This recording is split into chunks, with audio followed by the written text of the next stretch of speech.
Jeni me lajmet qëndrore në Tribuna Channel. Me ju sonte Zana Zhaveli Emra.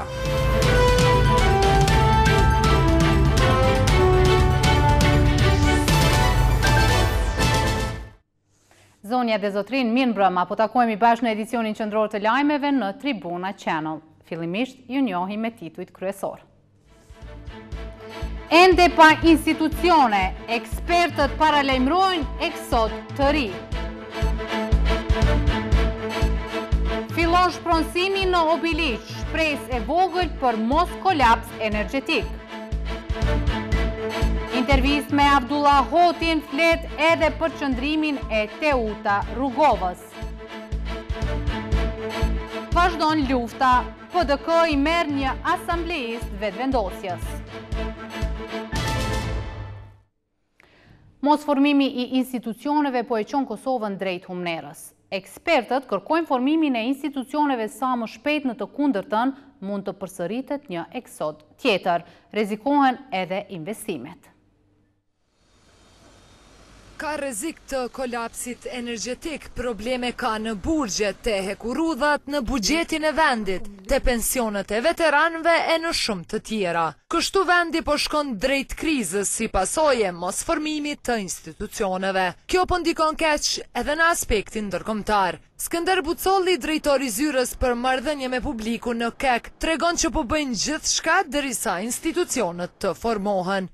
Krahas këtij bashkërendimi me institucione, angazhimi i KEK-ut për një marrëveshje me banorë në bazë të kornizës së politikave të zhvendosjes, asnjëherë nuk ka pushuar, duke mbajtur të hapur ofertat si mundësi më të leverdishme për banorët, në krahasim me ligjin e shpronësimit dhe sipas praktikave më të mira ndërkombëtare, edhe pse KEK-u që nga fillimi ka kërkuar dhe këmbgulur që të shkohet përmes ligjit për shpronësim.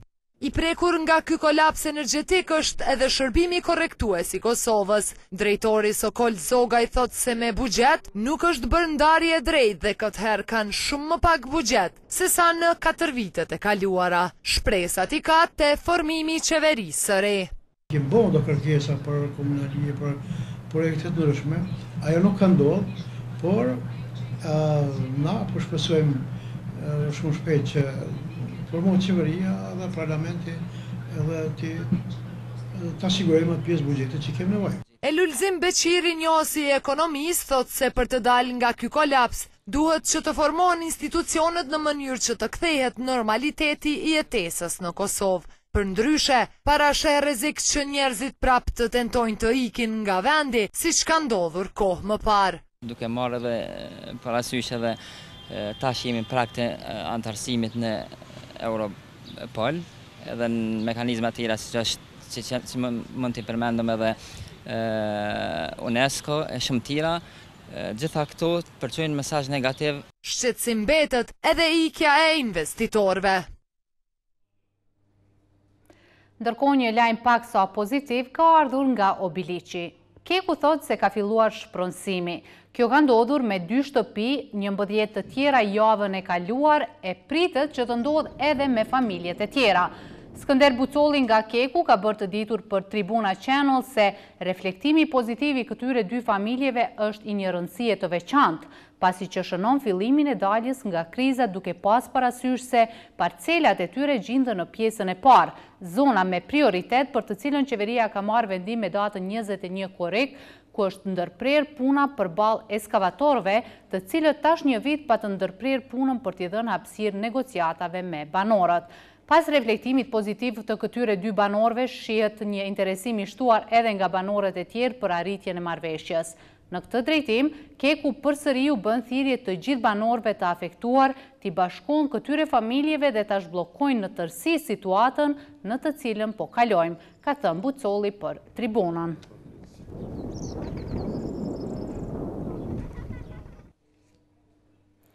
E me që shpronësimi ka filluar, por pritet që edhe familje të tjera të mos e blokojnë këtë proces, njohësit e ekonomisë vlerësojnë se kriza mund të ketë edhe në dimër. Madje, sipas tyre, ky është problem i paramenduar. Kërkohet veprim i shpejt nga KEK-u dhe qeveria, ndërsa fajsojnë këto 2 institucione që nuk kanë vepruar më herët.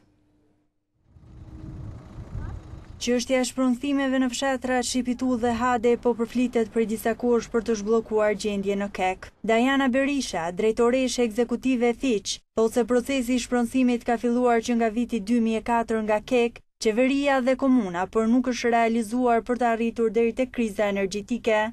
Sipas saj ka rrezik që të ketë dhe kriza të tjera gjatë dimrit e që në fund do t'i faturojnë qytetarëve. Paralajmëron se mund të ketë dhe rritje të çmimit të energjisë. Është qesharake të mendosh se shpronësimi 2 familjeve do të shpëtonte Kosovën, sistemin, sektorin energjetik të Kosovës për vite me radhë. Kjo është një masë shumë e përkohshme, shumë pak e përkohshme, bile për të mbulu ose për të dhënë përshtypjen që ne në momente krizash ne jemi të aftë të kalojmë këto kriza. Ndërsa Muhamet Mustafa, ish kryetari i Komisionit për Zhvillim Ekonomik në Kuvendin e Kosovës, thotë se Kosova më nuk do të arrijë të jetë destinacion për investitorët. Bëhet një audit i krejtës së situatës, një audit detaj që të shihet ku ka ngesë dhe pse ka ngesë.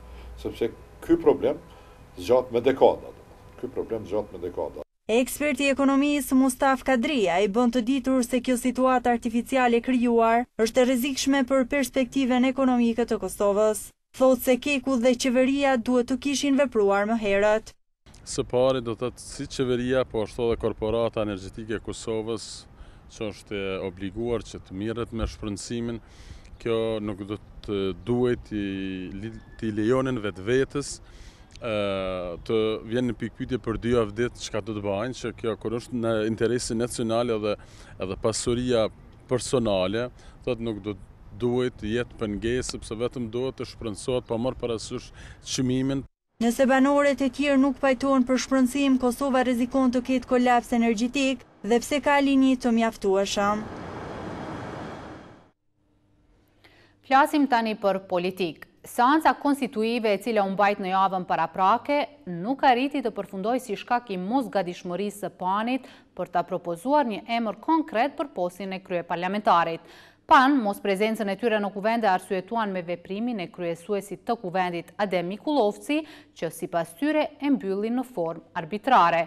Shefi i grupit parlamentar nga radhët LAAS, Abdullah Hoti, në një intervistë për Tribuna Channel deklaroi se nuk luhatën në qëndrimin e tyre për ta mbështetur Kadri Veselin për kryeparlamentar, por nëse eventualisht PAN arrin ta formojë qeverinë, ata do të sillen si opozitë konstruktive. Gjatë javës së kaluar nisi seanca konstituive për ta zgjedhur kryeparlamentarin, por që nuk arriti të përfundonte si shkak i ndërprerjeve dhe mos pjesëmarrjes së PAN-it në kuvend. Koalicioni PAN kishte kërkuar nga kryesuesi i seancës Adem Mikulovci që të shtyej seanca për 2 orë në mënyrë që të dilnin me një propozim konkret, por ata nuk ju thyen punës në kuvend, me arsyetimin se kryesuesi e ka mbyllur seancën në mënyrë arbitrare. Shefi i grupit parlamentar të LAAS, Abdullah Hoti, në një intervistë ekskluzive për Tribuna Channel, deklaroi se propozimin e PAN-it për ta votuar Kadri Veselin për kryeparlamentar nuk do ta mbështesin, por nëse PAN arrin ta formojë qeverinë, atëherë ata do të sillen si opozitë konstruktive. Po tash ajo është më së qartë, nëse mund të zgjedhë kryetari i kuvendit me 61 vota, nëse i kanë këto vota koalicioni PDK-s, nëse arrin të zgjedhin pra edhe kryeministrin, atëherë sigurisht ne do të silemi në përputhje me kushtetutën, duke qenë një opozitë shumë e fuqishme, por konstruktive në të njëjtën kohë në interes të forcimit të institucioneve të vendit, duke kontrolluar punën e qeverisë. Gjithashtu Hoti e komentoi edhe veprimin e deputetes Teuta Rogova, për të cilën tha se ajo vetëm ka votuar për shtyrjen e seancës. Ai me te e konfirmoi se ajo ngelet në qëndrimin e LDK-s për ta mos votuar koalicionin PAN. Ajo ka votuar pro kërkesës PDK-s për shtyrë seancën për 2 orë, po që nuk ka mjaftuar që seanca të shtyhet. Unë pres, ashtu si ka vepruar të nesëm kur është paraqitur prapë në seancë, që ajo të respektoj dhe do ta respektoj. Kështu ka deklaruar edhe vetë. Qëndrimin e lidhjes demokratike ka shi këtyre proceseve. Kujtojmë se lidhja demokratike e Kosovës në vitin 2014, pavarësisht deklarimeve se nuk do të futen në koalicion në asnjë formë me PDK-n, Ata pas 6 muajve i kanë zbutur qëndrimet për të futur në bashkëqeverisje me këta të fundit. Intervistën e plotë e Abdullah Hotit mund të ndiqni me njëherë pas përfundimit të këtij edicioni të lajmeve, ku ai foli për shumë çështje të tjera të rëndësishme politike. Këtë intervistë me zotrin Hoti e ka realizuar gazetari Herolind Rama. Ndërkohë vazhdojmë me informacione të tjera. Një javë pasi që është mbajtur seanca e parë e legislativit të ri, kryesuesi i seancës njëherë është deputeti më i vjetër i Kuvendit të Kosovës, Adem Mikulovci, ka paralajmëruar se vazhdimi i kësaj seance do të jetë më 10 gusht. Por këtë vendim, koalicioni PAN e ka cilësuar si arbitrar duke theksuar se vendimi i kryesuesit dëshmon se ai bashkë me partinë vetëvendosje janë të interesuar që ta thellojnë edhe më shumë blokadën në Kuvendin e Kosovës dhe jo të gjejnë një zgjidhje të përbashkët me grupet e tjera parlamentare. Mirëpo vetë Mikulovci ju ka bërë apel të gjithëve që të jenë prezent të njëjtën në Kuvendin e Kosovës. Ndërsa sa i përket deklaratave të PAN-it se vendimi i kryesuesit ka qenë arbitrar, Mikulovci është përgjigjur duke thënë se takimin me përfaqësuesit e grupeve parlamentare dhe arritjen e një dakordimi e ka kërkuar vetë koalicioni fitues i këtyre zgjedhjeve.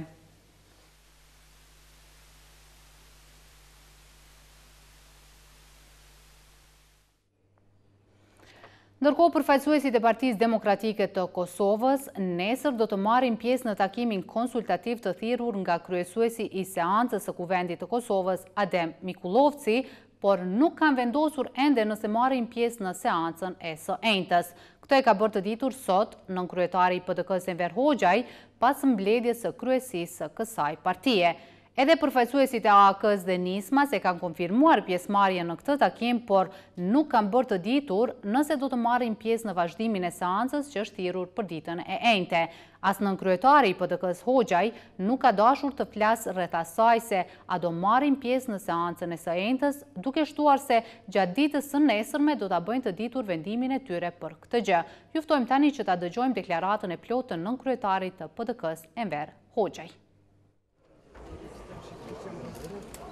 Unë e kam thënë edhe në takimin e parë që kem pas me subjekte tjera politike që kryesuesi nuk mund të lëvizë në dy dimensione paralele të funksionimit politik.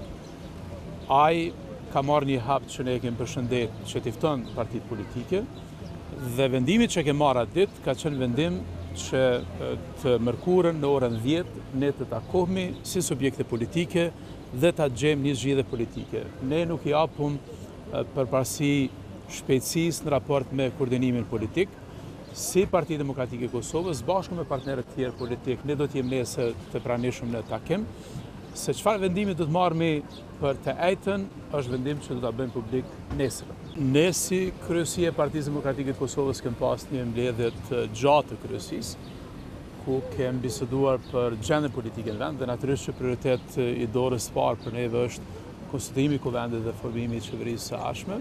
Qëndrimi jonë është ai që e kemi prezantuar javën e kaluar, që ne jemi të interesuar pas propozimit që ka bërë kryetari i Partisë Demokratike zoti Veseli, ta kem shtetje nga subjekte tjera politike, që ta gjejmë një zgjidhje e cila reflekton konsenzusin dhe rrugën që të lëvizmi përpara. Kryesuesi e ka ftuar për nesër takimin konsultativ të partive politike, ne si subjekt politik do të marrim pjesë në këtë takim dhe besojmë që aty do ta gjejmë një zgjidhje.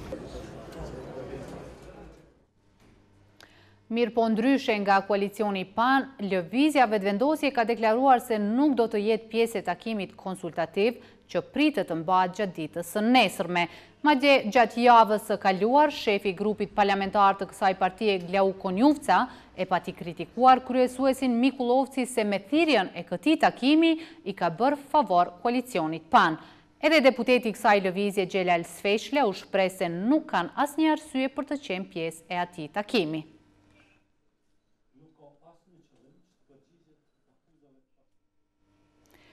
E një asamblejist i lëvizjes Vetëvendosje, Misin Bajrami, i është bashkuar degës së Partisë Demokratike të Kosovës në Prishtinë. Ai thotë se këtë veprim e ka ndërmarrë pasi që konsideron se Vetëvendosje ka dështuar me qeverisje në këtë komunë.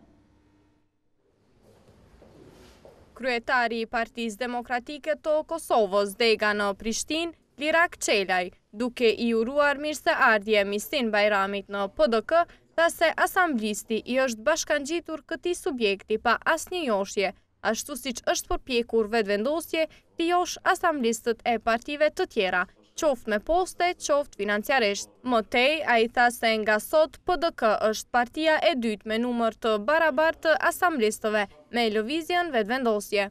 Partia vetëvendosje është përpjekur të josh asamblejistët të cilë nuk janë me të qënë nga Partia Demokratike, qënë nga Lira Demokratike apo nga subjekte tjera politike në kuvendin komunal, është munduar të josh qoftë financiarisht, qoftë me pozita. Ndërsa, asamblisti Mistin Bajrami tha se ka shumë arsye që kanë shtyrë të largohet nga lëvizja vetëvendosje dhe qeverisjen e Shpend Ahmetit e konsideron të dështuar. Bajrami më tej tha se kalimi i tij në Partinë Demokratike të Kosovës nuk ka të bëjë me asnjë ofertë dhe se ai është për ndryshime të cilat nuk mund t'i bëjë vetëvendosje.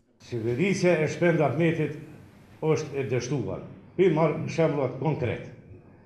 Një kif dhe sot i jepet në zoncit qytetarit Kosovës. Nuk kem drejt njëllum varfëri në qytetin e Prishtinës.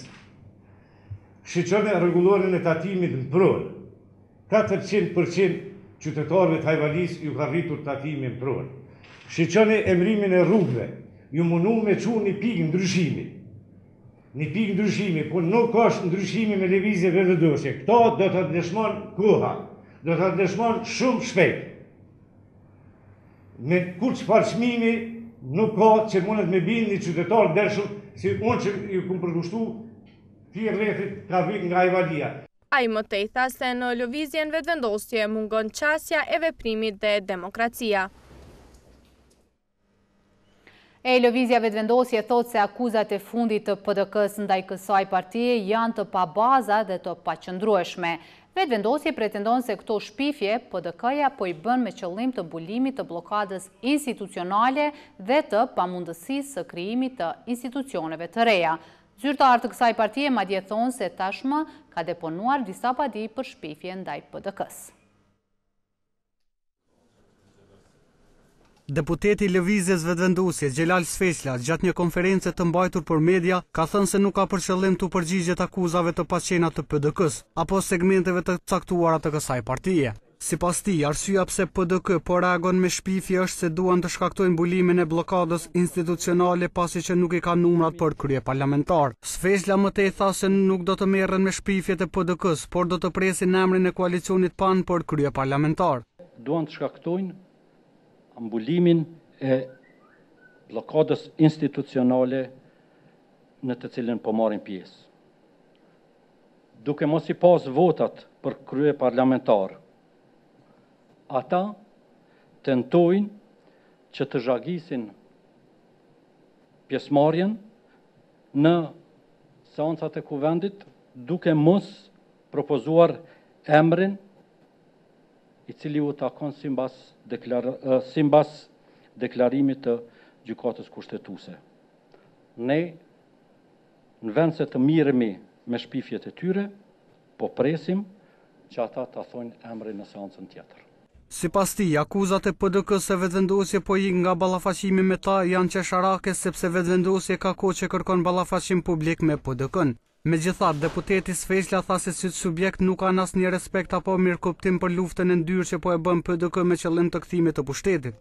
Ai në fund bëri të ditur se lidhur me akuzat që kjo parti po i adreson lëvizjes vetëvendosje, Dardan Sejdiu ka deponuar disa padi për shpifje. Këshilli për mbrojtjen e të drejtave dhe lirive të njeriut është i shqetësuar me gjuhën e përdorur kohëve të fundit nga politikanët vendor. KMLDN u ka kërkuar përfaqësuesve politik që t'i lënë fjalët e rënda fyese por zbatojnë mandatin e dhënë nga votuesi. Ky këshill ka vlerësuar se politikanët si mjet për arritjen e qëllimeve politike po e përdorin një fjalor skajshmërisht fyes, duke mos kursyer as familjet apo familjarët që nuk kanë të bëjnë fare me zhvillimet politike. Kohëve të fundit, opinioni në Kosovë po përballet me një fjalor që do të duhej të ishte i huaj për një komunikim normal.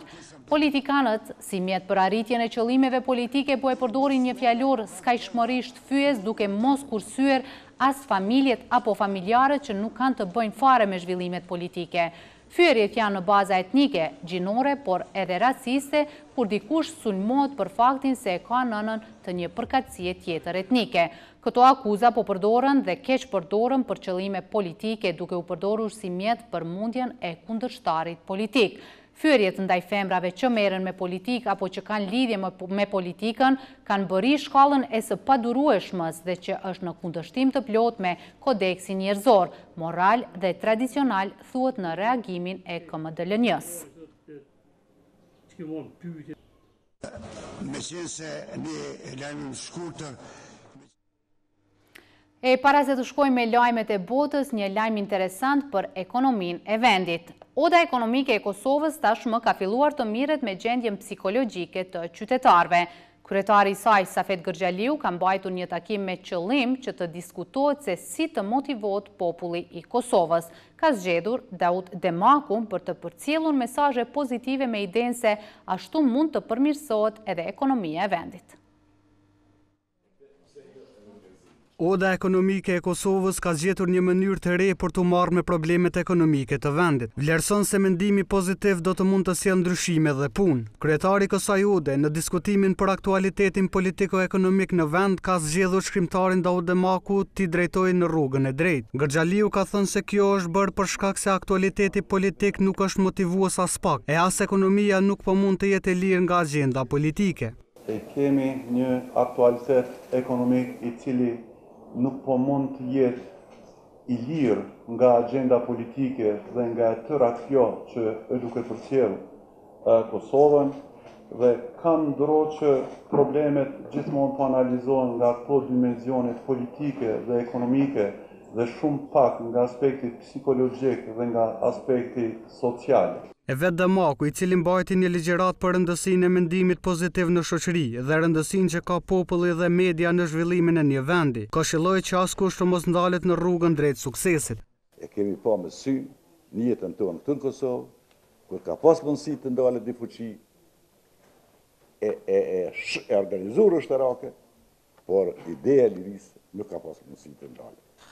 Prandaj jemi sigurt se kjo ide, të cilin gjithë e dinë dhe shumë pak e zbatojnë, shansë teorike nuk ka që të ndalet, po mendimin e medjeve mund të depërtoj shumë thellë dhe shumë suksesshëm. Në takim kishte edhe pjesëtarë të bizneseve, të cilët të mbajtën ligjërat rreth mendimit dhe qëndrimit pozitiv në ekonomi dhe shoqëri. Shikues të nderuar, kemi arritur në fund të këtij edicioni informativ. Para se të ndahemi, unë juftoj që të shoqëroheni si çdo natë tjetër me programin veror të Tribunës, Nata në Tribun, që fillon nga ora 20:30 me shumë mysafir, muzik, atmosferë e gjithçka live nga studiot e hapura të Tribuna Channel. Po ashtu mos harroni edhe intervistën me Abdullah Hutin më njëherë pas përfundimit të këtij edicioni. Për më shumë informacione vizitojeni webfaqen gazetatribuna.com. Unë ju falenderoj për vëmendjen dhe ju dëshiroj një natë të mirë.